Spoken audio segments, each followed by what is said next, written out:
Everyone, I am Mylene Dian.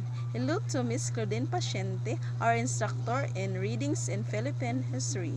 This time, I will share my learnings about the Group 1 discussion. Their topic is all about Introduction to History, Issues, Sources, and Methodology.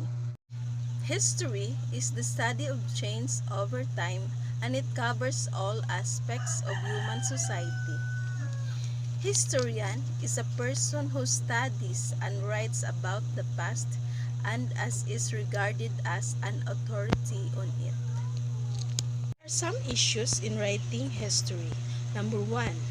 As a narrative, any history that has been taught and written is always intended for a certain group of audience.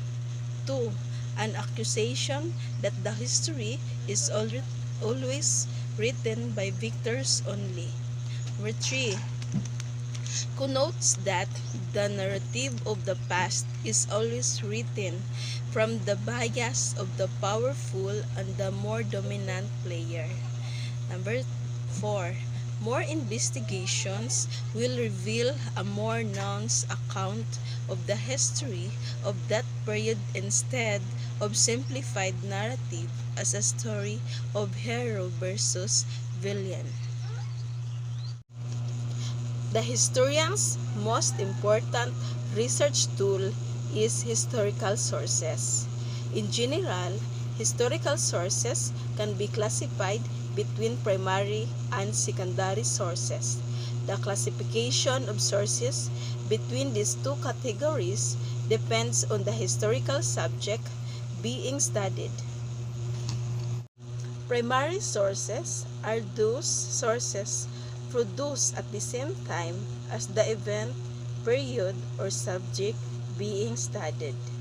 2. Secondary sources are those sources which were produced by the author who used primary sources to produce the material.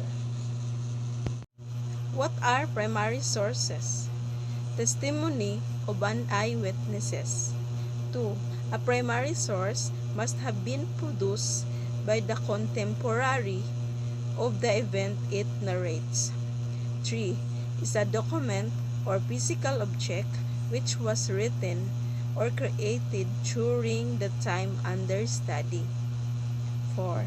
These sources were present during an experience or time period and offer an inside view of a particular event. There are 4 main categories of primary sources. 1. Written sources. 2. Images. 3. Artifacts. 4. Oral testimony.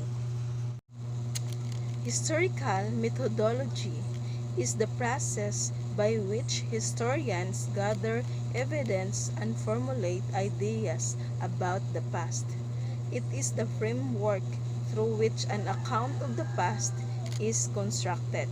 Historical methodology allows a historian to evaluate sources to determine the value of the evidence that they might provide.